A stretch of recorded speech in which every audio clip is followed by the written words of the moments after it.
Jadi kita sebagai dealer, kita nampak je potensi passive income kat public gold ni memang dahsyat.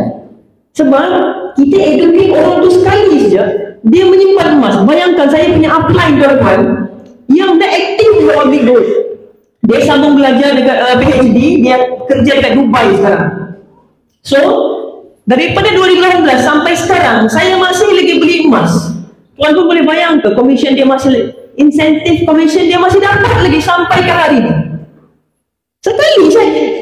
Public gold, dia bayar orang yang introduce orang kepada public gold. Jadi kalau tuan-tuan dapat bisnes yang macam ni, kena genggam, buat betul-betul, sebab kerja kita mudah.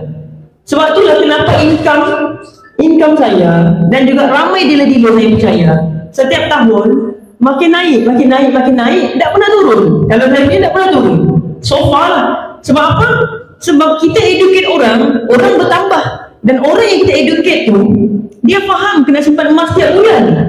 So daripada seorang kepada 10 orang, kepada 1000 orang, sekarang penyimpan emas saya ada 3000 lebih. 3000 lebih ni, kalau dia faham kena simpan emas konsisten setiap bulan, agak-agak insentif kita makin kurang ke makin banyak? Makin banyak lah. Harga emas pun makin naik. Kita dapat insentif by percentage. Jadi tuan-tuan, siapa-siapa yang ada PG code tapi dia tak buat betul-betul, sayang. Sebab kita bukan berlawan dengan orang lain, kita berlawan dengan umur kita. Kalau boleh, kita mau tinggalkan bisnes ni dalam keadaan dia sudah matang tau.